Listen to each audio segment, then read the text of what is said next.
기능의학 플러스 채널 시청자 여러분 반갑습니다. 오늘 갑자기 제가 강의를 하게 됐는데요.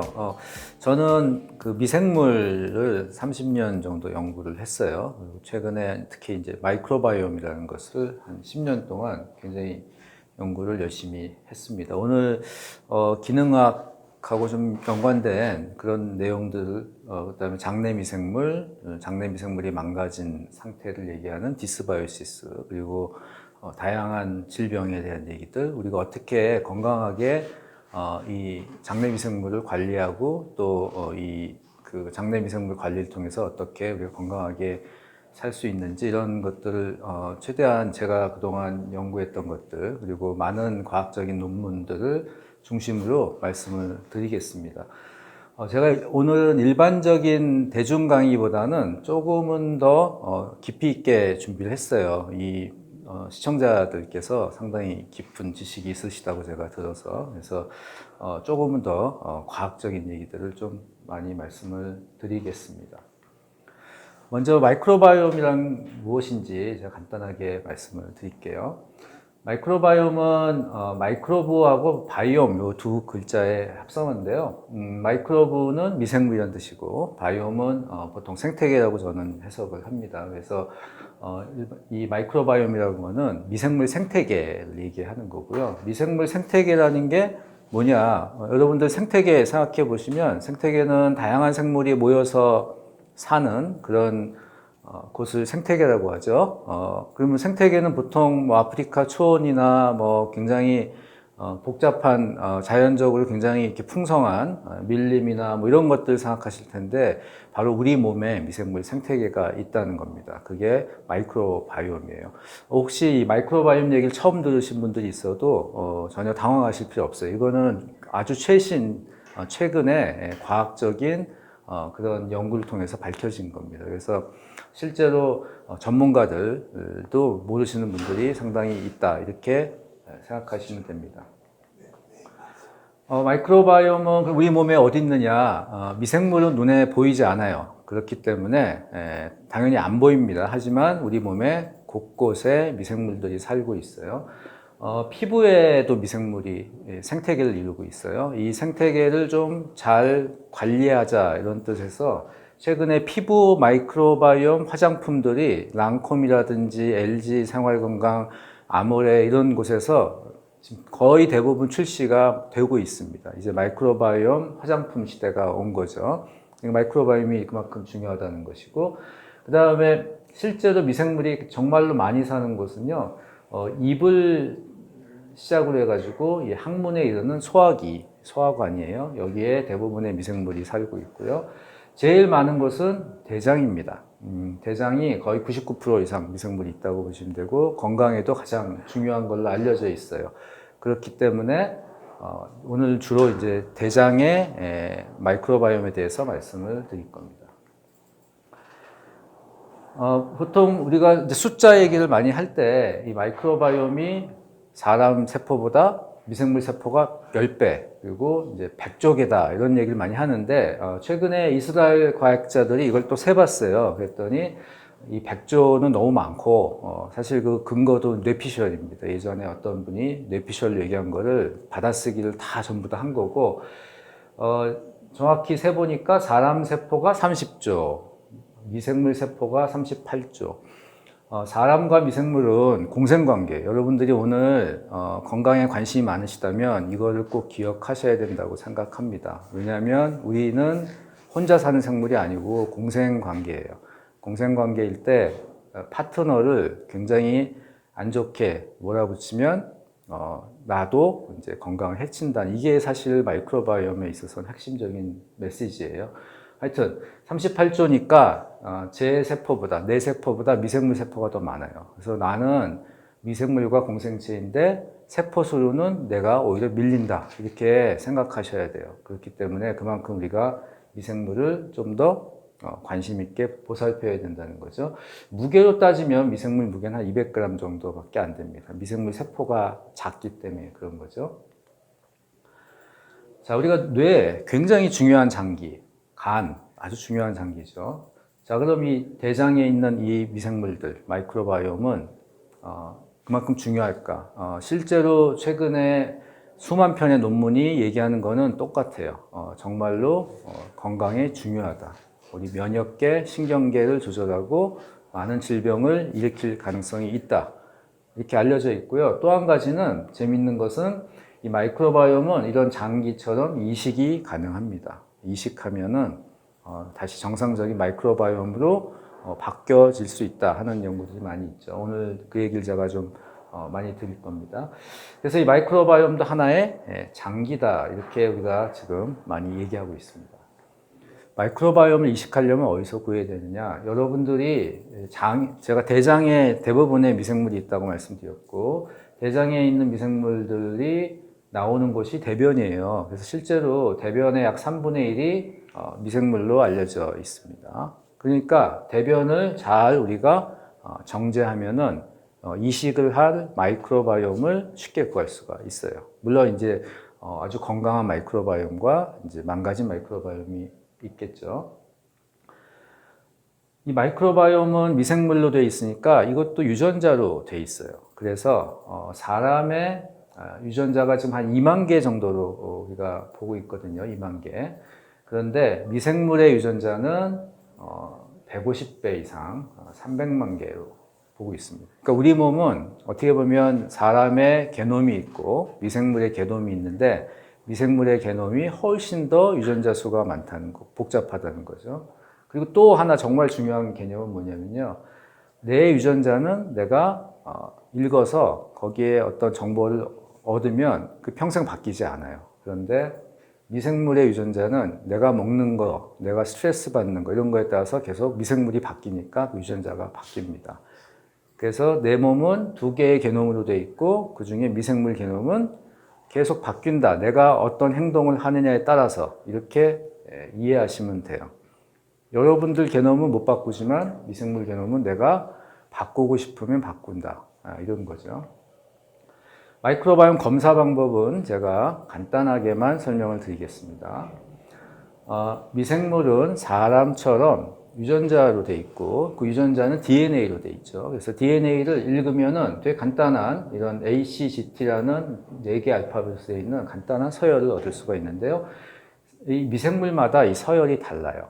염기 서열이. 그렇기 때문에 이거를 구글 검색 같은 알고리즘을 써가지고 우리가 이거를 해석할 수가 있고요. 이거를 그냥 우리가 흔히 그 마트에서 보는 이런 바코드라고 생각하시면 간단해요. 그래서 우리가 흔히 DNA 바코드라고 그러는데 생명체마다 DNA의 바코드가 달라요. 그렇기 때문에 우리가 이 바코드를 읽어내면은 아무리 복잡하게 미생물이 이 대변 안에 생태계를 이루고 있어도 그 생태계 안에 어떤 세균이 얼마만큼 있는지를 우리가 구성을 알 수 있다는 거죠. 그러니까 대변 안에 많은 미생물이 이렇게 섞여 있는 바코드가 돼도 여러분들이 이마트에서 아무리 물건을 복잡하게 많이 사도 귀신같이 거기 일하시는 분들이 다 계산해내죠. 그 이유는 이 바코드 시스템으로 되어 있기 때문에 그런 거고 이 마이크로바이옴 분석도 똑같은 개념이라고 보시면 됩니다. 요거는 제가 간단하게 말씀을 드릴게요. 이 마이크로바이옴을 검사할 때 결국 이 DNA 바코드라는 유전자를 읽어서 검사를 해야 되는데 간혹 이제 좀 PCR이라는 방법을 쓰는 경우들도 있습니다. PCR은 이 생태계 분석이 불가능한 방법이에요. 그냥 몇 개의 유전자를 검출하는 방법이고 그래서 마이크로바이옴 검사라고 하시면 안 되고 PCR 검사는 그냥 미생물 검사 정도로 보시면 됩니다. 그래서 마이크로바이옴 개념에서 제일 중요한 거는 생태계 분석이고 이 생태계 분석은 이 유전자 검사를 통해서 가능하다 이렇게 보시면 되죠.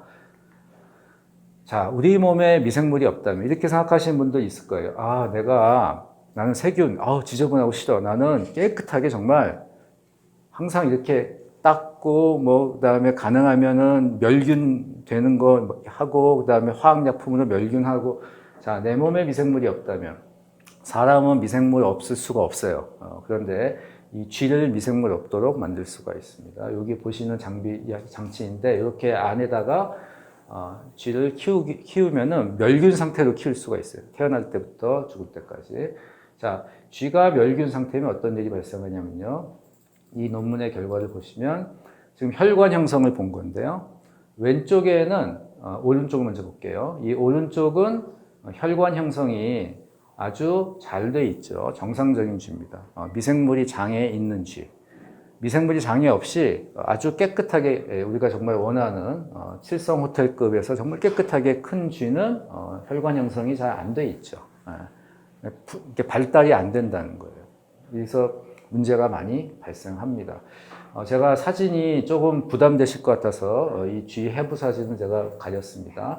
정상쥐하고 비교해서 미생물이 없는 쥐는요, 체중이 일단 적게 나가요. 아니, 미생물이 내 먹을 걸 뺏어 먹을 텐데 내가 왜 체중이 적게 나가지? 미생물이 우리 영양분의 한 15% 정도를 공급해 준다고 알려져 있어요. 그러니까 미생물이 없으면 내가 좋은 영양분을 15% 더 못 먹는 거죠. 그 다음에 간은 커지고 뭐 이런 내부의 문제들이 생기는데 무엇보다도 앞에 제가 말씀드렸던 발달하고 성숙이 잘 안 돼요. 면역계도 발달이 안 됩니다. 항체나 이런 거 잘 못 만들어요. 그래서 병원균을 주면 미생물 없이 키운 쥐는 금방금방 죽습니다. 뇌가 발달이 잘 안 되고요. 스트레스를 주면 우울증으로 쉽게 발병이 돼요. 굉장히 좋지 않죠. 자, 여러분도 이러고 싶지 않으실 거예요. 그러니까 미생물은 꼭 필요하다. 그런데 또 미생물이 어떤 미생물이냐에 따라서 우리가 이제 많은 차이가 있습니다. 자, 그러면은 제가 미생물이 우리 몸에 있어야 되고 공생관계고 정말 중요한데, 그럼 어떤 미생물 상태, 마이크로바이옴이 좋은 상태냐, 어떤 건 나쁜 상태냐, 그걸 좀 말씀을 드릴게요. 제가 생태계라는 말씀을 드렸잖아요. 여러분 장에는 어마어마한 숫자의 미생물로 된 생태계가 있고, 이 생태계는 한 100종에서부터 1000종까지 종으로 구성이 되어 있어요. 이건 종입니다, 종. 뭐 사람, 침팬지 이런 걸 얘기하는 거고요. 숫자로 따지면 38조, 굉장히 많은 숫자로 되어 있는 거죠. 이렇게 지금 제가 보여드리는 생태계처럼, 아프리카의 생태계처럼 아주 이렇게 다양한 종이 이렇게 조화롭게 살고 있으면 좋은 생태계예요. 그럼 그런 생태계 갖고 있는 사람들이 누구냐? 마이크로바이옴의 세계 챔피언은 이 수렵채집인이에요, 수렵채집인. 수렵채집인은 아마존이나 아프리카에도 지금도 살고 있고요. 이분들은 우리가 먹는 음식 대부분을 안 먹어요. 여러분들이 그 배달 앱에서 시켜 드시는 음식은 하나도 못 먹습니다. 거기에 있는 밀가루도 없고요, 도정된 쌀도 없고요, 뭐 가공식품도 없고요. 대부분 이분들은 그냥 특히 탄수화물은 홀푸드라고 하는 거죠. 그 거친 음식들을 먹어요. 이분들이 세계에서 가장 그 미생물의 종류와 이런 것들이 가장 많은 분들입니다. 우리는 이렇게 살았었죠. 2만 년 전에 여러분들 조상은 다 이렇게 살았는데 농업혁명이 되면서 많은 사람을 먹이기 위해서 그때부터 우리가 밀이라든지 쌀을 키우면서 전분 위주의 식단을 가져갔죠. 그러면서 사람은 우리가 많이 키울 수 있었지만 그때부터 미생물과 멀어지기 시작합니다. 그 얘기는 나중에 제가 드릴게요. 실제 저는 이제 제 데이터를 좀 가지고 많이 설명을 드리겠습니다. 제 장에 있는 미생물의 종의 수인데요. 3년 동안 결과를 보여드린 건데, 보시면 한 200개 정도를 기준으로 계속 움직이는 걸 볼 수 있고, 이게 이제 보통 일반적인 한국인들의 숫자라고 보시면 되고요. 그럼에도 불구하고 제가 안 좋을 때 한 120종, 상당히 좀 많을 때는 268종, 이 정도에서 왔다 갔다. 그러니까 저는 크게 이제 이렇게 망가지는 경우가 없었기 때문에 계속 어느 정도 유지가 되고 있어요. 그러니까 이 정도로 종이 유지된다, 이렇게 보시면 됩니다. 자, 마이크로바이옴은 그럼 바뀌느냐? 아까 제가 바뀐다고 말씀드렸죠. 마이크로바이옴을 바꾸는 거는 굉장히 많아요. 굉장히 많은데, 예를 들어서 스트레스를 받으면 마이크로바이옴이 바뀐다는 논문이 여러 편 나와 있고요. 마이크로바이옴이 바뀌면 또 우리 뇌의 상태도 바뀌게 됩니다. 그 다음에 약을 먹으면 또 바뀔 수도 있고요.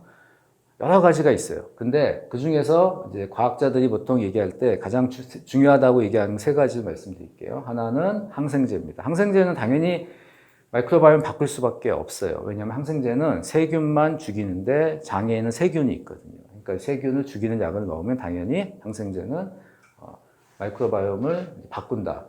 그 다음에 제왕절개로 태어난 아이들이 마이크로바이옴이 좀 안 좋게 시작된다. 이런 논문들이 많이 있습니다.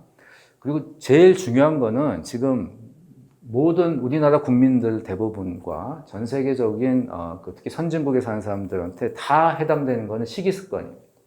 흔히 얘기하는 서구화된 식단.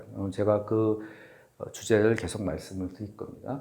일반적으로 우리가 연구할 때는요, 2주 정도의 인터벤션이라고 하는데요. 2주는 뭐냐면, 극단적인 변화를 줄 때는 한 2주 정도 열심히 줍니다. 그래서 2주 동안 예를 들면은 뭐 프로바이오틱스를 먹었거나 아니면은 평상시에 그 채식을 거의 안 하는 사람인데 채식을 아주 집중적으로 2주 정도 한다거나 이렇게 되면은 대부분의 연구에서 많은 변화들을 보이고 있어요. 그러니까 2주 정도면은 좀 바꿀 수 있다 이렇게 보시면 됩니다. 그럼에도 불구하고 우리가 먹는 거 하나하나에 따라서 마이크로바이옴은 거기에 반응한다고 보셔야 돼요. 내가 오늘 뭐 예를 들면 우엉을 많이 먹으면 그 우엉이 들어가서 우엉을 좋아하는 미생물들이 자란다. 이렇게 생각을 하시면 됩니다. 자, 그러면 이제 정상적인 마이크로바이옴의 반대 개념이 디스바이오시스예요. 오늘 이제 주제가 될 텐데, 이거를 조금 어렵게 생각하실 수도 있는데, 디스바이오시스는 간단하게 말씀드리면, 정상의 반대다 이렇게 얘기하시면 되고 정상의 반대는 굉장히 다양하게 있습니다. 그래서 뭐 이렇게 어떻게 구성된 게 안 좋다기보다는 그냥 정상이 아닌 상태 이렇게 보시면 돼요. 크게 세 가지 특징이 있는데 하나는 유해균이 증가합니다. 유해균 제가 나중에 다시 말씀드릴게요. 그 다음에 유익균이 죄송합니다. 유해균은 감소하고 유익균은 증가합니다. 근데 제가 얘기한 유익균과 유해균이 여러분들이 좀 알고 계신 건 다를 수 있어요. 최근 연구들에 따라서. 그래서 그 부분 나중에 설명드리고 또 가장 중요한 것 중에 하나는 생태계니까 다양성이 증가해요. 그러니까 다양한 게 삽니다. 그러니까 이거는 나중에 제가 먹는 거하고 얘기할 때도 말씀드릴 텐데 우리가 아주 간단한 어떤 그 화학 물질로 된 거를 지속적으로 그것만 먹게 되면 미생물이 단순해질 수밖에 없잖아요. 그래서 그렇게 쉽게 생각해 보시면 될 것 같고 이 마이크로바이옴은요 우리가 항상성이라는 측면에서 보통 요즘 얘기를 많이 하고 있어요. 항상성이라고 하는 거는 좋아졌다 나빠졌다를 반복하지만 우리가 지속적으로 계속 유지를 한단 말입니다. 그러니까 혈압이나 혈당 이런 거랑 좀 비슷하다고 보시면 돼요. 그래서 계속 관리해야 되는 그런 그 대상으로 보셔야 됩니다. 그래서 이 마이크로바이옴은 디스바이오시스는 그런 뜻입니다. 제가 예전부터 이제 뭐 지난 거의 한 100년 동안 이제 미생물 학자들 사이 또는 일반적인 대중들도 이렇게 알고 있던 그게 뭐냐면 장에는 유익균이 있고 유해균이 있다. 근데 유익균은 유산균이다. 이렇게 대부분 알고 계실 거예요. 그 다음에 유해균은 병원균이에요. 병을 일으키는 균. 그러니까 얘네들이 있어서 얘네들이 막 이렇게 싸우면서 내가 유익균이 늘어나면 좋아지고 유해균이 늘어나면 안 좋아지고 이렇게 이게 예전에 이제 컨셉이고요. 그 다음에 중간에 최근에 이제 연구를 해보면 너무 모르는 균이 너무 많이 나와요. 유산균도 아니고 병원균도 아니고 이러다 보니까 이걸 잘 모르는 균 이렇게 보통 얘기를 해봤죠. 지금 연구가 엄청나게 많이 돼 있어요. 저도 뭐 거의 10,000명 가까운 한국인들 데이터를 받고 모든 질병을 다 봤습니다. 자, 어떻게 돼 있냐면요. 실제 장은 정상 생태계에는요. 제가 얘기할게요. 주요한 장내세균 이렇게 돼 있다고 보시면 돼요. 근데 얘네들이 유익균이에요. 유익균인데 여러분이 생각하는 유산균은 아니에요.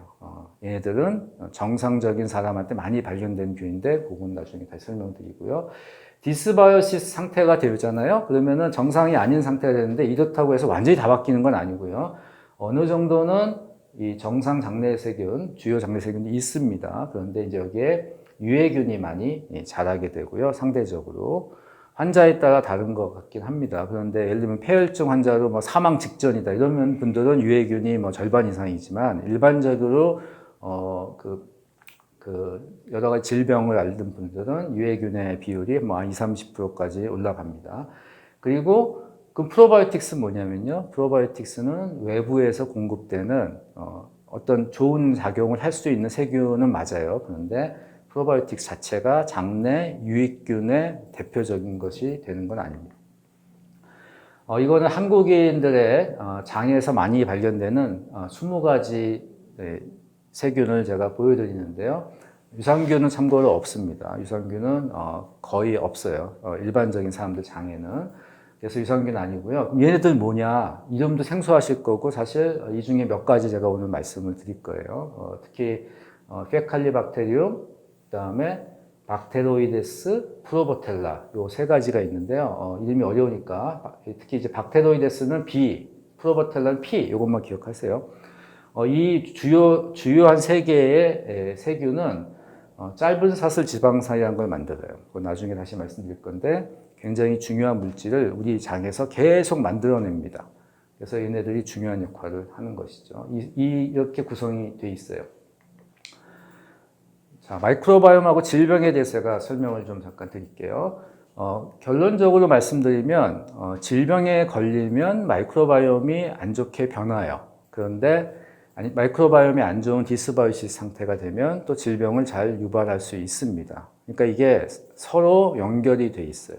그래서 어떻게 보면 안 좋은 사이클로 돌게 되면은 계속 더 안 좋아질 수가 있다는 게 여러 가지 실험에서 나온 얘기입니다. 어떤 질병과 관련이 있느냐? 이 부분에 있어서 상당히 곤욕스러운 적이 많아요, 제가. 왜냐면 너무 많은 질병을 얘기하니까 아니 이게 무슨 만병통치냐 뭐 이렇게 의심하시는 분들이 많은데 많은 논문으로 다 얘기가 되고 있고 많은 전문가들이 이거는 그 증거가 다 있다 이렇게 얘기하는 겁니다. 그래서 제가 오늘 말씀드린 거 다 논문, 특히 세계적인 학술지에 나온 논문들을 근거로 말씀드리는 거예요. 일단 장이 안 좋으니까 크론병이라든지 이런 염증성 장질환하고 관련이 돼 있죠. 그 다음에 간에 가서 영향을 주기 때문에 비만, 당뇨, 비알코올성 간질환, 그 다음에 면역을 건드리기 때문에 아토피, 류마티스 관절염, 뭐 루푸스 같은 이런 자가면역 질환들 다 연관성이 돼 있고요. 심혈관도 관련돼 있고 뇌로 가면은 치매, 우울증, 자폐 스펙트럼 장애, 파킨슨 이런 것까지 다 연결이 돼 있어요. 그래서 우리나라의 환자들을 이렇게 한번 쭉 모아보면 우리나라 국민의 절반 이상이 이 마이크로바이옴과 연관된 질병을 사실 앓고 있습니다. 제가 오늘 말씀드리는 내용들은 논문이 최근 10년간 한 6만 편 정도 나와 있는 이 굉장히 학술적으로 탄탄한 그런 제가 말씀드린 스토리나 이런 근거들이 굉장히 탄탄한 겁니다. 그래서 당연히 인터넷 검색해 보시면 다 나올 내용들이고, 자, 제가 굉장히 좋아하는 아주 잘 찍은 사진이고요. 스탠퍼드대 소넨버그 교수가 발표했던 논문에서 가져왔는데요. 여기 보시면 이게 장의 지금 상태예요. 그래서 오른쪽에 장세포가 있고요. 왼쪽에 세균을 이제 염색을 해놨습니다. 보시면 세균이 아주 꽉 차 있죠. 장하고 세균 사이는 우리 피부하고 달라요. 우리 피부는 굉장히 터프하고 아주 그냥 견고한 이런 방어막이 돼 있어서 여기에 세균을 제가 병원균을 이렇게 묻혀도 병이 걸리지 않습니다. 그 대신에 어떻죠? 제가 여기다가 영양분을 여기다 예를 들면 술을 이렇게 묻히면 제가 취하지 않죠. 여기다가 쌀 국물을 묻혀도 제가 영양 흡수 못 하잖아요. 여기는 그런 역할을 못 해요. 근데 우리 소화관은 그런 역할을 해야 되기 때문에 이렇게 이제 시스템이 디벨롭이 된 거죠. 그래서 보시면 이 장 겉에 있는 표피세포는 단 한 줄이에요. 한 줄의 세포이기 때문에 굉장히 약합니다. 그래서 이걸 보호하기 위해서 점막이라는 걸 만들어서 끈끈한 점막을 이렇게 두꺼운 층을 형성하고 있어요.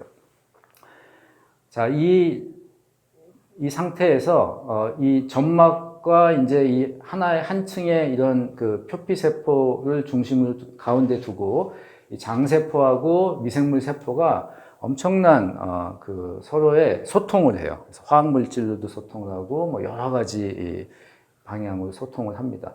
재밌는 것은 이 장에 우리 면역을 조절하는 헬퍼 T셀이라고 하는 T셀이 있는데요. 이 면역을 조절하는 헬퍼 T셀 70%가 장에 와 있다고 되어 있습니다. 면역세포는 온몸을 돌면서 우리 몸을 보호해야 되는데 왜 이렇게 장에 대부분 가 있나. 이런 것들이 이제 지금 비밀이 다 밝혀지고 있습니다. 하여튼 중요한 거는 우리 면역을 정말로 완전히 그 지휘자처럼 지휘하는 게 장내 미생물이라는 것을 이제 기억을 해 놓으시면 좋을 것 같아요. 제가 앞에서 주요한 장내 세균은 유산균이 아니고 짧은 사슬 지방산을 만드는 세균이라고 말씀드렸죠. 그럼 얘네들이 도대체 어떤 물질이냐? 장에서 만들어진 짧은 사슬 지방산은요, 우리 장세포가 우리가 먹은 음식을 한 절반밖에 못 먹어요. 나머지는 이 짧은 사슬 지방산을 에너지원으로 씁니다. 그러니까 이거를 우리가 이 장에서 이 미생물이 이걸 안 만들잖아요. 그러면 장세포가 굶는다는 얘기고요. 또 어떤 일이 발생하냐면 이 점막 아까 말씀드렸는데 이 점막을 먹는 미생물이 있어요. 이 미생물들은 우리가 미생물에 먹이를 주지 않으면 이 점막을 갉아먹습니다. 그래서 여러 가지 문제가 발생하고 이 짧은 사슬 지방산은 그 이외에도 엄청나게 다양한 역할을 해요. 너무 많아가지고 제가 다 설명을 못 드리는데 아직 다 밝혀진 것도 아닙니다. 하여튼 중요한 거는 이 짧은 사슬 지방산이 엄청나게 면역적으로도 중요하고 이 대사적으로도 굉장히 중요하다. 이 짧은 사슬 지방산을 못 만드는 환경을 여러분들이 만드시면은 그 데미지가 그대로 나한테 온다 이렇게 보시면 됩니다. 그러니까 미생물을 안 먹이면 엄청난 데미지가 오는데 그 이유 중에 제일 중요한 게 짧은 사슬 지방산을 안 만들기 때문에 그렇다. 그런 거죠. 그 다음에 중요한 건요. 이 TH17이라고 하는 면역세포가 있어요. 비교적 최근에 발견된 면역세포인데 이 TH17는 염증과 관련이 되어 있습니다. 그래서 이 TH17라는 그 세포가 활성화가 많이 되는 환경이 되면 염증이 많이 발생해요. 그거를 낮추는 게 이제 레귤러터리 T셀이라는 겁니다. T렉이라고 하는 건데 이 두 가지 면역세포가 장에서 서로 이렇게 밸런스를 맞춘다고 되어 있어요. 그 밸런스를 누가 맞추느냐? 장내미생물이 맞춥니다. 장내미생물이 망가진 디스바이오시스 상태에서는 TH17이 활성화가 많이 되고 그게 염증으로 나타나요. 염증을 아마 이 채널에서 많은 그 원장님들이 말씀하셨을 것 같고 염증은 장에 염증이 생기면 뭐 당연히 염증성 질환들이 나타날 수 있지만 전신 염증으로 가면 이제 간이라든지 비만 이런 걸로도 갈 수 있고요. 최근 연구에서는 뇌에도 면역세포가 있거든요. 뇌의 면역세포도 이 염증으로 발전합니다. 그러니까 디스바이오시스는 뇌의 염증을 일으키니까 뇌질환하고도 관련이 된다고 보실 수 있어요. 그래서 여러 가지가 이게 이해가 되는 거예요. 아, 장내 미생물이 망가지면 왜 이렇게 많은 질병이 생길까? 그 다음에 장하고 뇌는 미주신경이라는 신경으로 바로 연결이 되어 있어요. 그래서 서로 그 영향을 주고받습니다. 그래서 이것도 한 가지 큰 장내 미생물이 우리 몸을 조절하는 메커니즘이죠. 자, 이런 이 미생물과 우리 세포가 이렇게 서로 그 점막을 사이에 두고 접점을 두고 있는 면적이 테니스 코트 하나 정도 된다고 얘기합니다. 적은 면적이 아니고 어마어마하게 큰 면적에서 미생물과 소통하고 계신 거예요, 여러분들은. 그렇기 때문에 그런 영향을 받는 것이 전혀 놀랍지 않습니다. 자, 이거는 네이처 이뮤놀로지라는 굉장히 저명한 저널의 잡지에 나온 그림을 제가 가져왔는데요. 지금 뭐 만성 피로라든지 이런 뭐 노화 이런 것들까지 이제 마이크로바이옴하고 연관적 생각을 많이 하고 있습니다. 기본적으로 염증, 그다음에 신경에 대한 여러 가지 이런 영향 때문에 그런 것이죠. 그래서 지금 우리가 그 원인 없이 이제 상당히 이렇게 몸이 안 좋아지는 것들의 상당 부분을 이 염증, 그다음에 이 마이크로바이옴과 연관지어 볼 수가 있죠. 이건 2015년에 보고된 케이스인데요. 재미있는 케이스인데 미국에 이 세균성 장염 때문에 도저히 이제 치료가 안 돼가지고 마이크로바이옴을 이식하는 시술을 한 여자분이에요. 근데 딸한테 이제 그 마이크로바이옴 받았어요. 딸의 대변으로부터. 그랬더니 이분이 평생 한 번도 살이 찐 적이 없었는데 딸의 대변을 이식받은 후에 살이 쪘다 이런 보고입니다. 그리고 실제로 이분이 뭐 특별하게 더 많이 먹은 것도 아닌데 왜 그러면 마이크로바이옴 바꾸면 살이 찌나? 이런 의심을 하게 되죠. 이걸 실험적으로 증명한 논문이 있어요. 2013년 사이언스지에 나온 논문인데 여기서는 일란성 쌍둥이를 가지고 연구를 했습니다. 일란성 쌍둥이니까 유전자가 똑같아요. 그런데 간혹 이 한 쌍둥이는 뚱뚱하고 한 쌍둥이는 날씬한 그런 경우가 있어요. 그래서 그 뚱뚱한 쌍둥이의 대변을 이제 쥐에다 이식했습니다. 그리고 날씬한 쌍둥이의 대변을 쥐에다 이식. 자, 이 쥐는 조건이 똑같아요. 유전적으로 쌍둥이고 먹은 것도 똑같고 뭐 태어난 때도 똑같고 먹은 것 근데 이 쥐가 재밌는 것은요.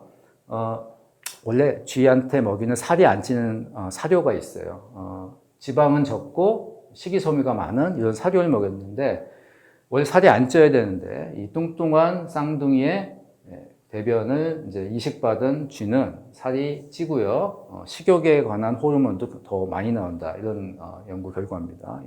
그러니까 마이크로바이옴이 살찌게 했다는 게 이제 증명이 된 것이죠. 흔히 시중에 이제 뚱보균 얘기를 많이 하는데요. 뚱보균은 없어요. 특정한 균이 뚱보를 만들지 않습니다. 뚱보 마이크로바이옴은 있어요. 그러니까 날씬한 마이크로바이옴도 있고, 그거를 이제 우리가 관리해야 된다는 거죠. 그래서 단순하게 어떤 균이 하나 있고 내가 어떤 걸 하나의 어떤 액션을 취했을 때 살이 빠지는 거는 그런 건 저는 아직 보지 못했습니다. 물론 이제 의학적인 처치는 좀 다릅니다. 자, 그럼 이런 식으로 이 건강한 사람과 질병에 걸린 사람의 이 대변을 이제 쥐에다가 이식해가지고 그 쥐가 그 질병이 나타나는지 이렇게 봄으로 인해서 우리가 여러 가지 질병을 한번 그 원인인지를 이제 확인해 볼 수가 있고요. 간혹은 이제 좀 실험이 어렵지만 임상 연구를 통해서 그 건강한 사람의 대변을 환자한테 이식해서 그 질병이 좋아지는지를 이제 보는 연구들을 하게 됩니다. 그래서 이걸 해봤더니 앞에서 제가 말씀드렸던 여러 질병이 대부분 이렇게 이게 마이크로바이옴을 바꾸니까 치료 가능성이 있다. 또는 마이크로바이옴을 이렇게 바꾸니까 그 질병이 생기더라. 이런 것들이 어느 정도 증명이 됐다고 보시면 됩니다. 그 중에 제가 한 연구를 이제 말씀을 드릴게요. 이게 사람 연구, 앞에서 제가 쥐에 대한 연구를 말씀드렸으니까 사람에 대한 연구고요. 2017년에 나온 논문인데요. 미국의 아리조나 주립대학의 연구진들이 자폐 스펙트럼 장애 환자인 그 청소년 아이들을 이제 임상 연구를 한 겁니다. 이 18명의 아이를 선택했고요. 여기서 중요한 거는 이 18명의 아이가 전부 장이 태어나서 한 번도 좋아본 적이 없다. 이런 그 기록이 있습니다. 그러니까 무슨 얘기냐면, 치매나 파킨슨 자폐 스펙트럼 장애 환자들은 대개 절반 이상이 장이 안 좋다고 돼 있고요. 특히 여기에 참여한 아이들은 평생 한 번도 장이 안 좋았으니까 장은 정말 계속 안 좋았던 상태인 것이죠. 그래서 아이디어는 뭐냐면 이렇게 장이 안 좋은 환자들을 마이크로바이옴을 계속 이식을 해가지고 마이크로바이옴을 좋게 했을 때 과연 어떤 효과가 있을까 이런 것을 이제 본 것입니다. 그래서 6개월 동안 환자들에게 6차례에 걸쳐서 이식을 했어요. 이렇게 되니까 6번을 결국 하니까 계속 새로운 마이크로바이옴, 정상적인 마이크로바이옴을 이식해 주니까 좋은 상태를 유지를 했겠죠. 자, 이렇게 해서 어떤 일이 발생했을까? 6개월 후에. 6개월 후에 결과를 보면요. 이게 장 상태를 나타내는 건데 18명의 아이들이 장이 많이 개선됐다. 이거는 이제 복통이라든지 설사 이런 것들이 많이 개선됐다는 얘기고요. 전문의가 평가한 그 자폐 스펙트럼 장애에 대한 인지 봤을 때는 인지가 상당히 좋아졌다. 이게 이제 6개월 동안 이제 관찰한 연구고요. 실제로 이 마이크로바이옴 이식이라는 거를 6개월 동안 한 이후에 1년 반이 지난 2년 후에 다시 관찰한 연구가 다시 발표가 됐는데 여기 보면은 결과는 사실 굉장히 놀라운 결과라고 저는 생각이 되고 많은 언론에서 이렇게 다뤘습니다. 여기 보시면 18명의 아이가 처음에 이 마이크로바이옴 이식을 하기 전에는 90%의 아이가 그 전문의가 판단했을 때 자폐 스펙트럼 장애 환자다 이렇게 진단을 했고요. 2년이 지났을 때 보니까 이 중에 50% 정도, 그러니까 40%의 아이는 이제 환자로서 진단이 안 될 정도로 좋아졌다는 것이죠. 그래서 이 자폐 스펙트럼 장애 같이 굉장히 치료가 어려운 질병에서 이 미생물, 장내 미생물을 이식해서 마이크로바이옴을 좋게 바꿨더니 이런 결과가 있었고, 여기 보니까 이 아이들을 보면 위장관 그 증상이 좋아지는 거에 비례해서 자폐 스펙트럼 장애 증상이 좋아졌다는 걸 알 수가 있습니다. 그래서 이 장과 장의 상태와 이 자폐 증상에 좋아지는 게 코릴레이션이 돼 있다는 거죠. 그래서 이것도 다시 한번 중요한 결과고요. 그리고 여기서 재밌는 것은 앞에서 제가 이제 P라고 했던 세균이 있죠. 이 프레보텔라라고 하는 세균이 2년 후에 환자일 때는 거의 없었는데 2년 후에 상당히 늘어났다 이렇게 돼 있습니다. 그래서 이런 그 좋은 마이크로바이옴에 바뀌었을 때 이렇게 어려운 난치성 질환이 치료가 가능성이 있다는 이런 연구가 있습니다. 제가 이제 비만, 크론병, 아토피, 자폐 스펙트럼 장애, 암, 이 질병을 한번 보시면 이건 전혀 관계가 없는 질병이라고 생각하실 수 있는데 다 마이크로바이옴하고 연관성이 깊은 그런 논문이 뭐 각각 굉장히 많이 나와 있는 그런 질병입니다. 그러니까 결국 이 질병의 뿌리에는 이런 똑같은 이유가 있다는 것이죠. 그래서 저도 이제 학교 다닐 때 배웠던 게 질병의 원인은 내가 갖고 태어난 유전자, 그 다음에 뭐 담배를 핀다든지 술을 먹는다든지 안 좋은 음식을 먹는다든지 이런 스트레스를 받는 이런 환경, 생활 습관 이렇게 얘기했다면 마이크로바이옴이 세 번째 원인이라고 보셔야 돼요. 그리고 다행인 거는 마이크로바이옴도 바꿀 수가 있다는 거죠. 그래서 환경 생활 습관과 사실 연관이 많이 돼 있습니다. 그런데 이제 마이크로바이옴을 좀 더 집중적으로 생각하고 여러분들이 생활 습관을 바꾸시면 좋을 거예요. 마이크로바이옴과 비만에 대해서 잠깐 말씀을 드릴게요. 워낙 질병이 많이 연관이 되어 있지만, 결국은 제가 마이크로바이옴이 망가지는 디스바이오시스의 가장 큰 원인은 지금 서구화된 식단이라고 말씀을 드렸는데, 서구화된 식단을 건강한 사람한테 막 먹여가지고 연구하면은 연구윤리에 어긋나요. 사람을 안 좋게 해서 하기 때문에. 그래서 그거를 관찰한 연구가 있습니다. 그래서 어떻게 했는지 아주 머리 좋은 사람들이 했는데 미네소타 주립대학의 교수들이 그 세계적인 학술지인 셀지에 2018년에 낸 논문인데요. 자, 여기 오른쪽에 있는 이 분들이 이 카렌 소수민족이라고요. 이제 태국 지역의 난민으로 있는 분들인데 굉장히 거친 음식을 많이 최근까지. 자, 이분들은 미국의 미네소타로 이민이 이제 계속 지속적으로 받아줬어요. 그러다 보니까 지속적으로 이분들이 미국으로 이민을 가죠. 그러니까 그걸 관찰하면 돼요. 왜냐하면 미국에 오면 자연스럽게 이런 패스트푸드나 이런 데 노출이 되면서 그런 서구화된 식단에 점점 노출이 됩니다. 그러니까 굳이 실험을 안 해도 그냥 관찰만 해도 되는 거죠. 그래서 봤더니 이분들이 미국에 이민을 오면 장내 미생물의 다양성이 떨어져요. 그렇죠? 아까 제가 안 좋은 방향으로 가는 거라고 말씀드렸죠. 그 다음에 또 나왔네요. 이 프레보텔라라고 하는 세균이 급속히 줄어듭니다. 제가 프레보텔라 아까 자폐 스펙트럼 장애 환자 때도 얘기했고 그 전에도 말씀드렸죠. 주요한 장내 세균인데 서구화된 식단을 하면 쭉 줄어듭니다. 그 대신에 박테로이데스가 늘어나요. 그래서 이 프레보텔라하고 박테로이데스는 일종의 서로 양극에 있다고 보시면 돼요. 프레보텔라가 늘어나면 박테로이데스가 줄어들고 합니다.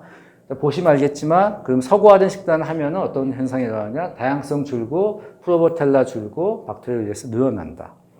그래서 많은 분들이 저한테 그런 질문을 하시는데 인종마다 마이크로바이옴이 달라요? 인종 간의 차이보다는 식이 습관의 차이가 더 큽니다. 그래서 이 카렌 소수민족도 미국에 오래 살게 되잖아요. 오래 산 기간이 길수록 뚱뚱해지고 이런 게 더 심화되면서 나중에는 그냥 미국 사람처럼 박테로이데스 위주의 장을 가지게 돼요. 자, 제가 실제 데이터를 보여드릴게요. 수렵 채집인 제일 왼쪽에 있고 페루 분들은 아직 서구화된 식단이 많이 안 됐어요. 우리나라도 서구화된 식단이 한 절반 정도 진행된 상태예요. 그다음에 유럽과 미국은 많이 진행이 됐죠. 실제로 우리 장에서 가장 많이 발견되는 20가지 미생물을 제가 보여드릴게요. 프레보텔라라고 하는 세균이 수렵 채집에는 굉장히 많죠. 페루도 꽤 있고 우리나라 이제 20개 중에 2개 남았어요. 유럽과 미국은 전멸입니다. 그 대신에 박테로이데스가 채우고 있어요.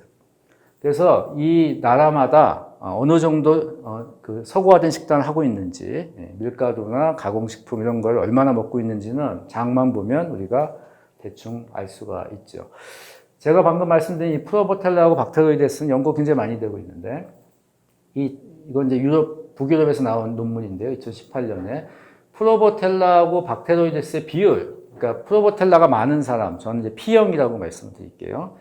박테로이데스가 많은 사람은 B형, 자, P형은 일반적으로 서구화된 식단을 좀 덜하고 거친 음식을 아직 많이 먹는 사람들, B형은 이제 서구화된 식단을 많이 하는 사람들인데 어떤 연구를 했냐면 이 P형과 B형에 있어서 살이 빠지는 다이어트를 실행해 봤어요. 그랬더니 B형은 살이 안 빠집니다. P형은 살이 잘 빠진다 이런 거죠. 그러니까 이 장의 유형에 따라서, 장의 미생물 유형에 따라서, 마이크로바이옴 유형에 따라서 살 빠지는 것도 달라진다 하는 논문이죠. 장은 뇌하고의 관계가 굉장히 깊고 거기에 마이크로바이옴이 또 역할을 하는데 이게 최근에 굉장히 연구가 활발하게 되고 있어요. 여러분 장에는 이 장에 ENS라고 하는 그 시스템이 있는데 이거는 한마디로 말씀드리면 뇌와 척수 다음으로 신경세포가 많은 뇌가 여러분 장에 있다는 거예요. 장에 어디 뇌가 있지 이렇게 생각해 보실 수 있는데 그냥 장을 이렇게 싸고 있습니다. 뇌가 이렇게 이해하시면 되고 여기 이 그 장에 있는 제2의 뇌에 마이크로바이옴이 직접적으로 영향을 많이 줘요. 그렇기 때문에 내 기분이나 여러 가지 뇌질환과도 연관성이 굉장히 깊습니다. 연구가 아직 이제 다 완성된 건 아니고 많은 연구들이 진행 중이에요. 자, 그러면은 마이크로바이옴이 뇌에 영향을 어떻게 주느냐? 크게 세 가지로 볼 수 있어요. 하나는 신경을 통해서. 신경을 통해 준다는 건 바로바로 장이 안 좋으면 기분 나쁘고 그런 뭐 여러 가지 생기는 거죠.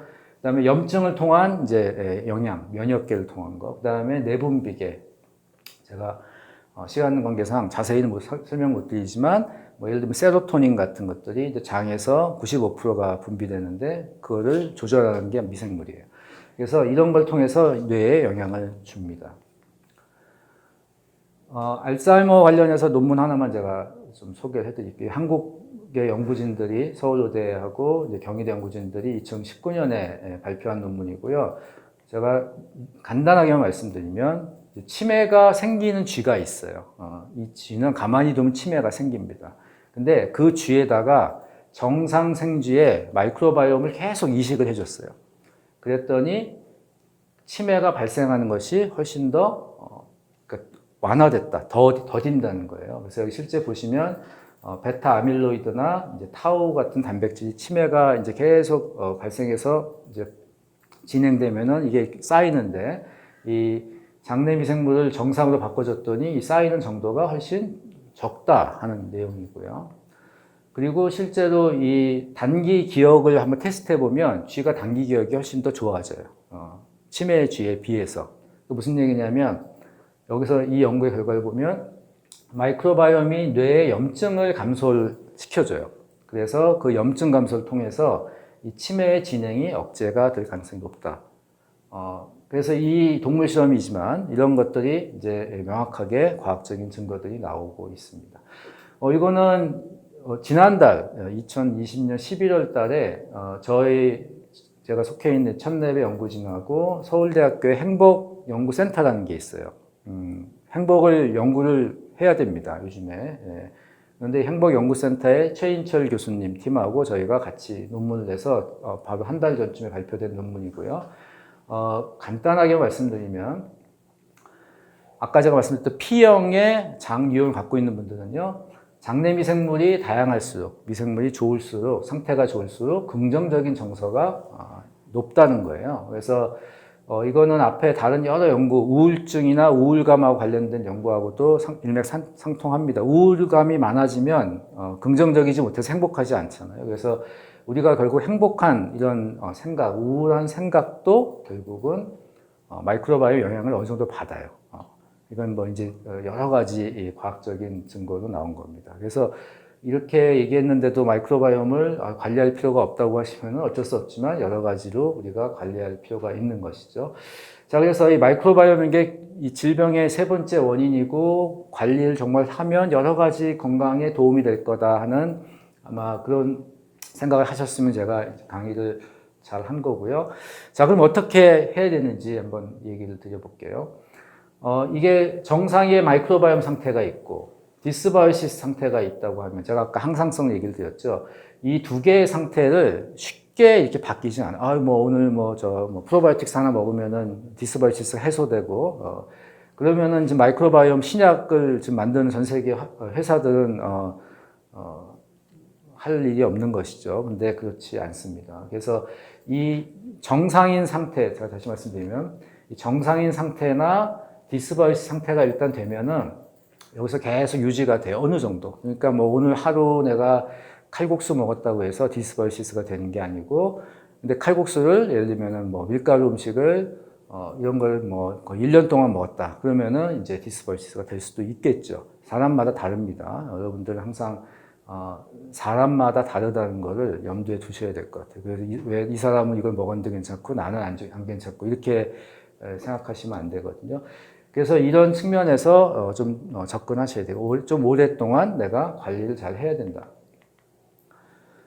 자, 다시 좀 정리를 해드리면 디스바이시스는 장염증, 전신염증, 뇌염증을 일으키고 이게 여러 가지 질병으로 간다. 이런 얘기고요. 이제 만성 피로 같은 걸 포함해서 결국 이거를 이렇게 차단하자는 겁니다. 차단. 디스바이시스 가기 전에 차단하는 게 제일 좋고 그게 결국 제일 중요한 예방이 되겠죠. 그래서 마이크로바이옴 관리는 이 디스바이시스를 막는 거예요. 좋은 상태를 유지하는 거고, 그래서 그 좋은 상태는 아까 제가 말씀드렸던 여러 가지 여러 가지 개념적인 걸 말씀을 드렸고, 실질적으로 우리가 검사를 하게 되면 이런 여러 가지 지표들을 보게 됩니다. 그 중에서 우리가 한국인을 이제 한 3개 정도 타입으로 보고 있는데, 이제 저희는 이제 P형을 이제 유지하도록 가능한 노력을 하자 이렇게 얘기하고 있고요. 평가는 그래서 이런 마이크로바이옴 검사라는 걸 하게 되고, 그 다음에 또 한 가지는 이 배변 로깅이라는 걸 저희는 이제 추천드려요. 이건 뭐냐면요, 장이 제가 만약에 물어보면, 장이 어떠세요? 그러면은, 제가 뭐 어떤 것 같아요. 이렇게 뇌피셜로 하지 말고, 데이터를 넣어서 관리하자는 겁니다. 설사, 복통 이런 것들을 넣어서 관리할 수가 있어요. 저희가 이제 그런 앱을 제공하고 있고요. 조절은 어떻게 하느냐? 물론 이제 의료진의 도움을 받으실 수도 있고요. 그런데 여러분들이 이제 직접 하실 수 있는 것 중에서는 이제 프로바이오틱스라는 게 있고 이제 먹는 게 있습니다. 그래서 그 부분을 이제 말씀을 드릴게요. 유산균이 장에 꼭 있어야 되고 유산균이 꼭 이게 많아야 좋다 이렇게 이제 생각하시는 분도 있을 수 있는데 이건 이제 영국에서 2018년에 나온 논문이고 1000명 정도를 이제 조사한 굉장히 큰 논문입니다. 여기 보시면 여러 가지 질병에서 유산균이 더 많은 경우들이 많아요. 실제로 제가 조사해 본 바에 의해도 한국인들도 그렇고. 그러니까 한마디 말씀드리면요. 유산균은 장에 이렇게 많아야 되는 세균이 아니고 있어도 금방 나갑니다. 이거 2019년에 나온 논문인데 핵심적인 데이터 보여드리면 우리가 먹는 프로바이오틱스요. 락토바실러스나 비피도박테리움 같은 프로바이오틱스 균을 사람이 먹으면 2주 정도면 검출이 안 된다예요. 대변에서. 그러니까 2주 정도면은 뭐 여기 안에서 좀 숨어 살 수는 있겠지만 대부분의 것들은 이제 장에서 없어진다는 거예요. 그러니까 이게 원래 이래 왔어요. 최근 유산균만 그런 게 아니고. 그 대신에 이제 프로바이오틱스는 들어간 그 동안에 역할을 할 수가 있어요. 그러니까 그래서 다시 말씀드리면 내 장에 프로바이오틱스가 없어서 이거를 빨리 먹어야 된다. 이거는 잘못된 개념이고 여기에 내가 상태가 안 좋을 때 좀 지원군, 임시로 들어가서 좀 도와줄 수 있다. 이렇게 보시면 됩니다. 실제로 제가 5가지 제품을 먹어봤어요. 다 아주 많이 파는 유명한 제품들입니다. 봤더니 저의 경우에 이 당시에 보니까 4번은 2주 정도 먹으니까 마이크로바이옴 검사를 해보니까 다 마이크로바이옴이 좋아졌어요. 4번은. 그래서 아주 근데 한 번은 점수 차이가 없고요. 실제로 이때 제가 설사를 해가지고 복용을 중단했습니다. 여러분도 아마 그런 경험 있으실 거예요. 프로바이오틱스 먹었더니 설사하고. 근데 프로바이오틱스 제품을 판 업체를 이렇게 욕을 하시기보다는 나한테 맞는 프로바이오틱스가 있다고 생각하셔야 돼요. 그래서 그런 측면에서 접근하셔야 됩니다. 프로바이오틱스 약이 아니고요. 약도 100% 드는 약은 없습니다. 독약은 100% 듣지만 예를 들면 비아그라도 한 15%는 효과가 없거든요. 그래서 나한테 맞는 프로바이오틱스를 찾아가야 됩니다. 물론 퀄리티, 품질 관리가 안 된 건 드시면 안 되지만 품질 관리가 잘 돼 있고 그다음에 나름대로 어떤 논리를 갖고 만든 것들은 자기한테 맞는지를 이제 아시는 게 더 중요해요. 아마 이런 질문 많이 하실 것 같아서 제가 미리 말씀드립니다. 그래서 프로바이오틱스는 먹을 때 임시로 좀 도움이 되는 그런 균이다. 대부분 사실 발효식품에서 온 겁니다. 장에 꼭 있어야 하는 유익균은 아니다. 그 다음에 자기한테 맞는 프로바이오틱스 찾으시라는 거고요. 자, 그러면은 이제 항상 나오는 질문이죠. 뭐 먹지? 이거는 뭐 저도 연구를 맨날 하고 있고요. 근데 여러분들이 먹어야 되는 거하고 제가 먹어야 되는 게 다를 수도 있어요. 뭐 여러 가지 알러지라든지 장내 미생물 구성에 따라서. 근데 기본적으로 비슷한 개념을 이제 적용할 수 있습니다. 맥을 먹으라고 저는 말씀드리고 싶은데, 요 맥은 아니고, 이게 마이크로바이오타 억세서블 카보하이드레이트라고 제가 만든 단어는 아니고요. 이 분야의 이제 전문가인 스탠포드 대학의 소넨버 교수가 2014년에 논문을 통해서 제안한 단어고 저도 이걸 이제 사용하고 있습니다. 이게 뭐냐면요. 한마디로 얘기하면 탄수화물 중에서 미생물까지 가는 장까지 가려면 험한 길이 있어요. 입에서부터 효소들이 막 와서 아밀레이즈 같은 효소가 나와서 막 분해하죠. 그 다음에 소장에서도 막 이렇게 소화 흡수가 일어나잖아요. 그러니까 대장까지 가려면 굉장히 험난한 길인데 대장에까지 가야 먹죠, 미생물이. 그래서 미생물 먹이라고 저는 보통 한국어로는 번역을 많이 하는데 맥을 이제 먹자는 겁니다. 그 맥은 식이섬유하고 프리바이오틱스하고 어떻게 다르냐? 식이섬유는 일단 미생물 개념이 없어요.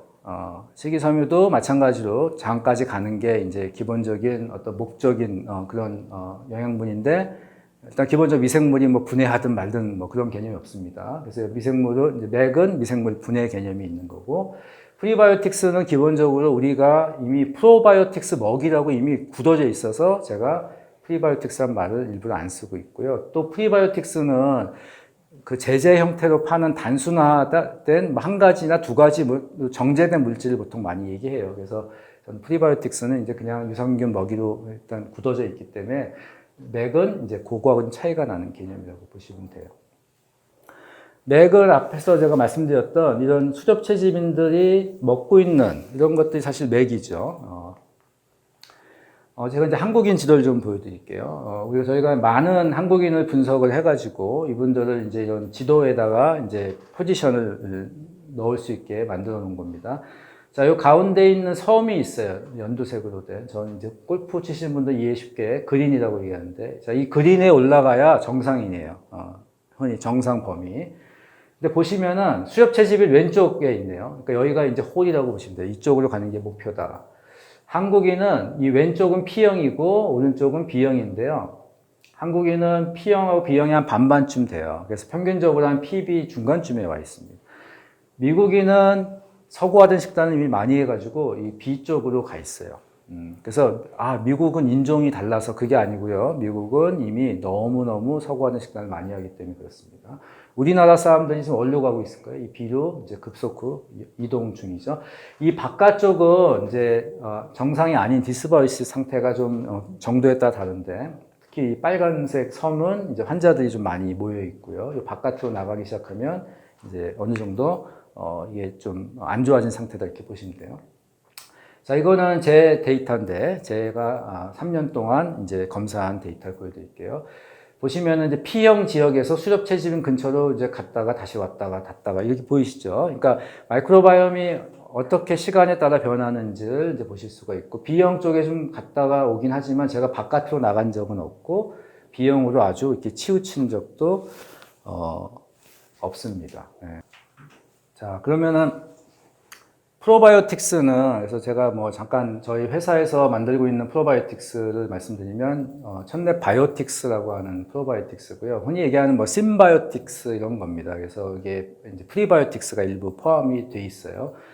이거는 저희가 이제 아까 말씀드렸던 P형과 B형과 O형에 맞춰서 이제 개발이 돼 있습니다. 그래서 이제 요 세 가지는 서로 다른 유산균으로 이제 구성이 돼 있고 그것들을 이제 자기한테 맞게 좀 먹어 드시라는 개념으로 저희가 이제 개발을 한 겁니다. 자, 그 다음에 이 앱을 말씀드릴 텐데 저희가 이제 지금 한 6개월 전쯤에 공개한 앱이고요. 무료 앱입니다. PBO라고 하고요. 저희가 이 PBO는 결국은 저희가 원하는 거는 이 마이크로바이옴에 맞게 사람들이 좀 식습관 또 생활 습관을 바꿔줬으면 하는 건데 그렇게 하는 게 쉽지 않죠. 정말 어려운 일입니다. 그래서 저희가 이 앱도 이제 있고 그다음에 이런 캐릭터들도 만들어서 쉽게 특히 이제 나중에 아이들 같은 경우에도 좀 우리가 쉽게 설명해서 왜냐하면 사람이 이유를 납득하지 않으면 생활 습관 안 바꾸잖아요. 그래서 그런 측면에서 여러 가지를 이제 고민한 것 중에 하나고요. 자, 이 PBO라는 앱은 저희가 이제 그 건강을 관리하는 앱이에요. 그런데 마이크로바이옴을 중심으로 건강을 관리하자 이런 그 측면에서 접근하고 있습니다. 그래서 다른 어떤 건강관리 앱이나 이런 프로그램과는 좀 다르고요. 기본적으로 가장 중요한 것 중에 하나는 앞에서 제가 말씀드렸던 자기의 배변 기록, 복통이라든지 그 다음에 여기 그 보시면은 앱을 깔아보시면 아주 쉽게 자기의 변 상태를 넣을 수가 있어요. 이게 어느 정도. 그러니까 브리스톨 스케일이라는 게 이제 보통 의학에서 개발된 방법인데 7단계로 되어 있고요. 그래서 가장 극단은 아주 심한 변비, 가장 극단은 굉장히 심한 설사, 이제 그 중간으로 이제 나눠져 있어요. 그 다음에 본인의 기분도 넣게 돼 있습니다. 아까 제가 뇌하고 관련이 많이 된다고 말씀드렸죠. 그러니까 이런 그 여러 가지를 매일 또 매번 요즘 화장실에 스마트폰 안 갖고 가시는 분 없죠. 딱 5초 정도만 하시면 됩니다. 물론 여기에 저희가 다양한 또 다른 정보들도 건강에 관련된 정보들도 드리고 있습니다. 그래서 이렇게 하게 되면은 이렇게 이제 점수화를 해서 자기가 이제 어느 정도 안 좋은지 좋은지 어떤 상태인지 어떻게 변화가 있는지 이런 것들을 이제 알려드리고 있어요. 그래서 다양한 리포트를 내는데 예를 들면은 혹시 이런 게 궁금하신가요? 20대 여성은 아침에 변을 많이 볼까? 저녁에 많이 볼까? 나는 저녁에 많이 보는데 다른 사람들은 어떨까? 이런 정보들도 저희가 나중에 드릴 수가 있습니다. 평균치에 비해서 어느 정도인지. 일반적으로 지금 제가 한 가지 말씀드린 이제 이걸 듣는 20대 분들이 계신지 모르겠는데 일반적으로 나이가 먹을수록 마이크로바이옴이 안 좋거든요. 근데 우리나라는 재밌게 20대가 60대만큼 안 좋아요. 무슨 얘기냐면 60대 분들은 예전부터 드시던 이런 채식을 좀 많이 하시는데 20대 분들은 이제 완전히 새로운 식단을 하기 때문에 안 좋다는 거예요. 그래서 다른 사람은 어떤지 또 이런 것들도 여러분들이 알 수가 있습니다. 최근에 저희가 공개한 챌린지가 있는데요. 이 챌린지는 다 같이 많은 사람하고 공유하면서 이 건강을 좀 지키는 그런 걸 본인이 도전해 본다 이런 뜻이고 예를 들면 이제 밀가루 끊기라는 챌린지를 제가 공개해서 지금도 운영 중입니다. 그래서 여러분들이 하고 있고요. 이건 2주 동안 밀가루를 끊을 수도 있고요. 완전히. 밀가루가 아닌 뭐 국수만 안 먹겠다, 빵만 안 먹겠다 이렇게 좀 완화된 것도 있는데 지금은 4번까지는 외도를 할 수 있게, 그러니까 밀가루를 먹을 수 있게 돼 있습니다. 4일은 먹을 수가 있어요. 그래서 이렇게 해서 한번 도전을 해보고 그 사이에 뭐 사람들이 굉장히 정보도 많이 주고받고 서로 위로도 해주고 격려도 해주고 이러면서 한번 해볼 수 있습니다. 이거는 이제 리포트인데 제가 했던 건데 저는 딱 이제 4번만 먹었어요. 그래서 이제 성공해서 이제 이렇게 봤더니 설사는 감소했고 이제 복부 팽만감도 감소했고 참고로 제가 IBS 마일드하긴 하지만 환자입니다. 그래서 제가 관리하니까 뭐 어마어마하게 제가 뭐 항상 100점 받는 줄 아시는데 나중에 보여드릴 텐데 설사나 이런 것도 굉장히 자주 하고 신경을 많이 쓰면은 굉장히 안 좋아요. 그래서 그나마 이렇게 유지가 되는 게 이런 걸 적극적으로 관리해서 그런 것 같고요. 이거는 이제 KBS 생로병사에 한번 나왔던 분의 데이터인데 제가 그냥 보여드릴게요. 이분은 고도비만인데 하버드 한 접시 식단이라는 걸 하셨어요. 그러니까 뭐 식단이 중요한 건 아닙니다. 근데 기본적으로 여기는 통곡물, 그 다음에 채소, 과일, 건강한 단백질 이렇게 돼 있어요. 이게 맥이 많다는 거고요. 여기 보면은 밀가루 이런 건 없죠. 자, 이분이 몸무게가 109kg에서 103kg로 3주 동안 이 식단을 가져갔더니 살이 빠지고 혈압도 좋아지고 중성지방 좋아지고 이런 것들을 이제 기대할 수 있죠. 자, 마이크로바이옴은 어떨까요? 자, 이 마이크로바이옴 봤더니 100점 만점에 저희가 점수를 주는 게 있거든요. GMI라고. 근데 100점 만점에 22점이니까 여기 보시면 O형의 환자들하고 이제 같은 데 가 계세요.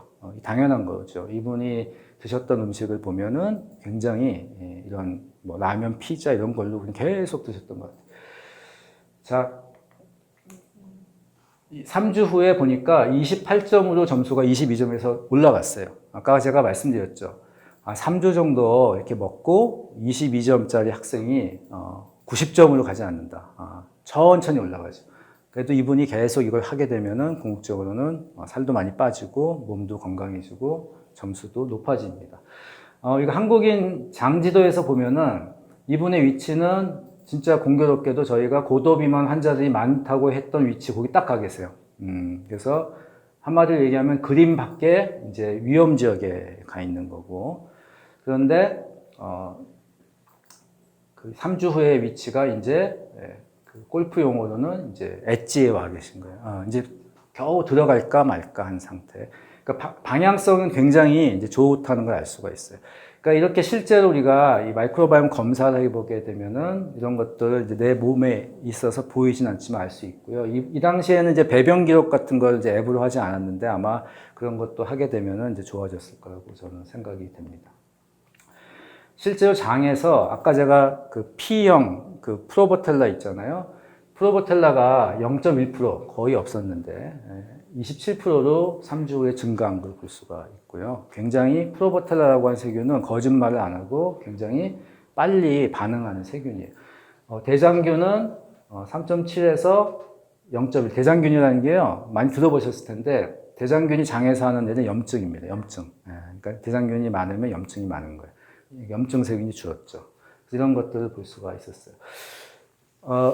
바이러스 감염, 이것도 이제 최근에 뭐 너무너무 관심이 많으시죠. 제가 제 유튜브, 그 마이크로바이옴 클래스라는 유튜브에서도 사스 바이러스에 대해서 3편 정도 다뤘었는데요. 바이러스 감염과 마이크로바이옴도 관련이 당연히 돼 있고요. 그런 증거는 너무 많습니다. 다만, 사스 코로나 바이러스 2, 지금 이제 코로나19 바이러스에 대해서는 연구가 너무 짧은 시간이라서 연구가 제대로 안 돼 있을 뿐인데, 그래서 여기 뭐 그 뉴스데스크에서 이제 뭐 김치 코로나 사망 낮춘다 이게 뭐 근거 없다 이렇게 나왔는데 사실은 근거가 있는지는 저도 모르겠어요. 근데 이렇게 이제 뇌피셜로 얘기하면 안 되고 이제 정확한 논문으로 얘기를 해야 되죠. 이 세계적인 학술지 셀지에 2017년에 미국 연구진들이 발표한 논문인데요. 요걸 보시면 좀 어떤 감을 잡으실 수 있을 것 같은데. 여기서는 이 야생쥐는 마이크로바이옴이 한마디로 얘기하면 수렵채집인 같은 야생 마이크로바이옴 갖고 있는 거고, 그 다음에 실험실쥐가 있는데 얘네들은 너무 깨끗한 데서 자라가지고 마이크로바이옴이 상당히 망가져 있습니다. 깨끗한 데서 자라면 망가져요. 그래서 이게 실제로 마이크로바이옴의 구성을 보면 이렇게 그 야생쥐하고 이제 실험실쥐는 많이 달라요. 그리고 당연히 어떤 게 좋냐면 야생쥐가 훨씬 더 상태가 좋죠. 다양성도 높고 더 좋은 균들이 많아요. 자, 이거를 그 무균쥐에다가 옮겼어요. 그러니까 똑같은 쥐에다가 이제 마이크로바이옴만 옮겼습니다. 그리고 나서 인플루엔자 A 바이러스를 감염을 시켜봤어요. 인플루엔자 A 바이러스는 사람한테는 이제 치명적이지 않지만 이 쥐는 치명적입니다. 그래서 봤더니 야생쥐의 마이크로바이옴을 가진 생쥐는 똑같은 쥐입니다. 근데 미생물만 달라요. 야생쥐 마이크로바이옴 가진 생쥐는 거의 죽지 않았어요. 그런데 실험실용 마이크로바이옴 쥐, 망가진 디스바이오시스가 된 마이크로바이옴을 가진 쥐는 보시면은 10일쯤 되니까 거의 이제 20% 정도만 남고 80%가 죽었어요. 그러니까 똑같은 쥐인데 바이러스에 대한 저항성이 이렇게 다르다는 거죠. 그래서 뭐 이거는 논문이 안 나와도 여러 가지 그동안 이런 논문이 여러 편이 있기 때문에 마이크로바이옴이 디스바이오시스인 상태는 사람은요 몸이 염증 상태일 가능성이 높고 그거는 이제 바이러스가 감염됐을 때 사이토카인 스톰이라든지 이런 것들을 통해서 아웃컴 그러니까 그 환자한테 굉장히 안 좋은 영향을 미칠 거라는 거는 이미 많이 알려져 있습니다. 그래서 이런 것들이 어떻게 보면 코로나 시대에 우리가 마이크로바이옴을 또 잘 관리해야 되는 그런 이유라고 볼 수가 있죠. 그러면 뭐 언제부터 관리해야 되느냐? 평생 관리해야 되고요. 산모일 때 마이크로바이옴이 이제 망가진 상태, 디스바이오시스가 있는 산모에게 바이러스가 감염되면 자폐 스펙트럼 장애나 이런 질병들이 유발된다, 태아한테 유발된다는 그런 논문들이 이미 나와 있어서 어떻게 학계에서는 이런 실험 모델로조차 돼 있습니다. 그래서 산모가 뭐 나는 산모니까 무조건 내가 먹고 싶은 것만 먹어야 된다. 저는 좀 반대고 마이크로바이옴에 좋은 것도 꼭 드셔야 돼요. 여러 가지 과학적인 증거를 봤을 때. 그 다음에 아이가 태어나면 특히 첫 6개월이 아주 크리티컬합니다. 그 쥐로 실험을 해보잖아요. 그러면은 아주 생후 초기에, 그러니까 사람을 한 초기 6개월 동안에 마이크로바이옴이 망가지잖아요. 그럼 뒤에 아무리 뭘 해도 나중에 컸을 때 여러 가지 질병이 발생한다고 돼 있어요. 그러니까 그때 아니면 또 발생 안 하는 경우들도 있습니다. 그러니까 그 타임이 되게 중요하다는 것이죠. 그리고 나서 당연히 이제 평생 관리를 해야 됩니다. 그래서 이 마이크로바이옴은 정말로 이게 한번 일회성이 아니라 내가 관리를 해야 되는 그런 거라는 거죠. 이것도 굉장히 재밌는 논문이라 제가 설명을 잠깐 드릴게요. 이거 이제 이스라엘 연구진들이 이것도 셀지에 나온 건데 논문이 그냥 제가 보여드리고 싶은 데이터만 딱 보여드리면 지금 이 컨티뉴어스 글루코즈 모니터링이라는 게 있어요. 우리가 혈당을 재는 게 있잖아요. 이 혈당을 피 뽑아서 뭐 병원에서 1년에 한 번 재시는 분도 있고, 근데 이거를 이렇게 패치를 붙이면 24시간 잴 수가 있어요. 그래서 이 두 가지 전 회사 걸 다 써봤는데 덱스컴이라는 회사하고 이제 리브레 스타일이라는 제품도 써봤는데 이 혈당을 재보면 내가 어떤 음식을 먹었을 때 어떻게 혈당이 올라가는지를 24시간 잴 수 있어서 자기의 어떤 식이에 대한 생각이 확 바뀝니다. 그래서 여기 혹시 식이 조절을 꼭 해보고 싶은 분이 있으면 이걸 한번 해보시기를 권해요. 저희 회사에서 만드는 거 아닙니다. 그리고 재미있는 데이터 제가 소개해드리면 이스라엘 그 연구진이 발표한 논문입니다. 여기 보시면 두 사람한테 바나나하고 쿠키를 먹였어요. 자, 여러분 바나나하고 쿠키 먹으면 쿠키가 혈당이 확 올라갈 것 같죠. 근데 이 445번 참가자를 보면 바나나는 혈당이 올라가는데 쿠키는 거의 안 올라가요. 근데 또 다른 참가자는 쿠키는 확 올라가는데 바나나는 안 올라간다는 거죠. 제가 아까 개인마다 다르게 반응한다고 말씀드렸죠. 자, 혈당이 이렇게 다르게 반응하고요. 혈당은 기본적으로 저는 내가 먹는 거를 대변한다고 보거든요. 특히 탄수화물의 경우에는. 그러니까 혈당이 내 피로 안 들어왔으니까 그건 남아가지고 이제 미생물한테 갈 수도 있는 거고, 또 미생물 종류마다 다르고, 그러니까 개인마다 차이가 있고 미생물도 다르고 하기 때문에 이런 것들이 너는 뭐 이게 좋으면 나는 이렇게 단정 짓기는 좀 어려워요. 그러니까 자기 거를 좀 이렇게 찾아가는 그런 게 필요하다. 이제 알러지 같은 것들도 그렇게 볼 수 있죠. 제가 아까 프로바이오틱스 데이터 보여드렸죠. 저한테 맞는 거를 찾아가야 돼요. 저희가 이 제품을 먹고 효과도 없고 설사했던 제품을 먹고 이 회사를 원망하지 않습니다. 그냥 저한테 안 맞는 것 뿐이고 나는 다른 걸 먹으면 되죠. 자, 만약에 그럼 어떻게 뭐 이걸 측정하느냐. 검사를 뭐 하시기 어려운 사람들이 많으니까 우리가 이런 배변 기록 앱 같은 거, 이런 저희가 제공하는 앱을 쓰시면 배변이 이렇게 좋아지는 게 보이잖아요. 그러면은 프로바이오틱스를 먹고 이렇게 좋아지는 걸 본인이 확인하시면 되죠. 프로바이오틱스는 기본적으로 정장작용 때문에 먹는 거잖아요. 정장작용. 그러면은 설사가 내가 좀 자주 했다 그러면 설사가 줄어야죠. 복통이 좀 줄어야죠. 그러니까 그거를 가지고 판단하시는 게 전 제일 맞다고 봅니다. 제가 또 이제 하는 그런 것 중에 하나가 이런 거죠.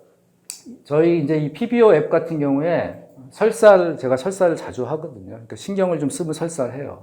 이거는 뭐 마이크로바이옴이 뭐 아주 좋아도 이제 신경이 쓰이니까 하는 거고, 그럴 때마다 또는 이제 어떤 자극적인 음식, 제가 설사할 때마다 메모를 넣을 수가 있거든요. 그래서 제가 설사할 때마다 뭘 먹었는지를 넣었더니 제 데이터를 보시면 중국 음식, 술, 허거, 맥주. 그래서 저는 이제 데이터가 쌓이면서 이거는 이제 허거는 제가 허거를 되게 좋아하는데 이거 허거하고 맥주를 이게 컨비네이션을 먹으면 저는 백발백중이라는 걸 이제 알게 됐습니다. 그래서 이런 식으로 자기가 데이터를 넣어서 물론 이제 우리가 웨어러블이나 이런 것들로 데이터를 모을 수도 있지만 이런 데이터를 자기가 넣음으로 인해서 자기가 맞는 이런 걸 찾아갈 수 있는 거죠. 그래서 제가 이제 마지막으로 맥 다이어트라는 걸 이제 제안을 드릴게요. 맥 다이어트는 아까 말씀드렸던 미생물 먹이가 되는 탄수화물을 잘 먹는 다이어트, 과학적인 다이어트입니다. 이 히포크라테스가 얘기했던 먹는 게 약이다. 이게 정말 다시 돌아온 거고요. 지금 굉장히 많은 논문이 막 나오고 있는데 뭐냐면요. 우리가 먹는 모든 음식, 재료, 그다음에 약 이런 걸 다 마이크로바이옴으로 다시 연구하고 있어요. 왜냐하면 그동안 이걸 생각 안 하고 이게 영양이 어떻고 저거 어떻고 이렇게 했다가 이제는 마이크로바이옴을 어떻게 바꾸는데 이게 좋아? 안 좋아? 이런 것들에 대해서 많은 연구가 있어요. 예를 들어 볼게요. 약은 지금 전 세계에서 제일 많이 먹는 약이 메포민이라는 약인데 메포민은 당뇨병 환자들 처음에 먹는 약이고 뭐 하루에 5천만 명인가 1억 명이 먹는다고 돼 있죠. 메포민의 당뇨병 치료가 되는 중요한 그 이유 중에 하나가 장내미생물 바꾸는 거예요. 그게 최근 논문들이 많이 나와 있고요. 그러니까 70년 동안 왜 좋은지도 모르고 먹었는데 이유를 이제 알았고, 그 다음에 여러 가지 음식들, 뭐 예를 들면 뭐 블루베리, 그럼 블루베리 찾아보면 논문이 나와 있어요. 올해나 작년부터 막 나와요. 예, 그래서 브로콜리가 어떻게 좋은지 바꿔서 이런 것들이 나옵니다. 그래서 이런 논문들도 우리가 참고하면서 자기한테 좋은 마이크로바이옴, 맥 다이어트 할 수가 있는 거죠. 자, 그런 측면에서 우리가 흔히 했던 저열량 다이어트, 키토제닉 저탄고지 다이어트, 그다음에 채식, 비건 다이어트, 뭐 간헐적 단식 이런 것들도 마이크로바이옴 측면에서 다시 재조명 해볼 수 있습니다. 그래서 그리고 이제 탄수화물이 우리가 나쁘다, 좋다 이렇게 얘기할 것이 아니고 맥 자체가 탄수화물이거든요. 그래서 맥이라는 좋은 탄수화물은 우리가 꼭 먹어야 된다. 그 다음에 저는 이게 되게 중요하다고 생각하는데 위에 있는 저열량 다이어트, 뭐 키토제닉 다이어트 이런 것들은 오래 못해요. 근데 이 맥 다이어트는 평생 할 수 있는 다이어트라고 저는 생각이 됩니다. 그래서 궁극적으로는 이 마이크로바이옴을 위한 라이프 스타일을 가져가시라고 저는 말씀을 드리고 싶고, 그게 이제 건강한 라이프 스타일이에요. 우리 공생 파트너를 잘 먹이면 자연스럽게 저는 건강해진다는 것이죠. 자, 제가 오늘 말씀드린 이제 많은 얘기를 생각보다 긴 시간 동안 말씀드렸는데, 그럼 뭐 디테일하게 내려가면 뭐 너무 뭐 궁금한 게 많으실 것 같긴 한데, 어떻게 먹어야 되나 이런 맥 다이어트나 이런 것들 위해서 제가 한 3개월 전쯤에 카페를 동료들하고 같이 만들었습니다. 그래서 많은 분들이 이미 들어와 계시고, 그래서 마이크로바이옴 식탁 카페라고 하는데 네이버 카페예요. 그래서 여기에서 일단 정보를 좀 드리고 있고, 물론 저희 앱에서도 이제 같은 정보들을 제공을 하고 있고 앞으로 할 예정입니다. 그리고 이 피비오 모바일 앱은 이제 무료예요. 여기서 가서 뭐 돈 내고 하실 필요 없고, 그래서 여기서 한번 마이크로바이옴에 맞게 본인이 한번 이런 식단도 이렇게 테스트 해보고 프로바이오틱스 같은 것도 좀 테스트 해보시고 이렇게 해보시길 권합니다. 그래서 두 가지. 그리고 아마도 저희가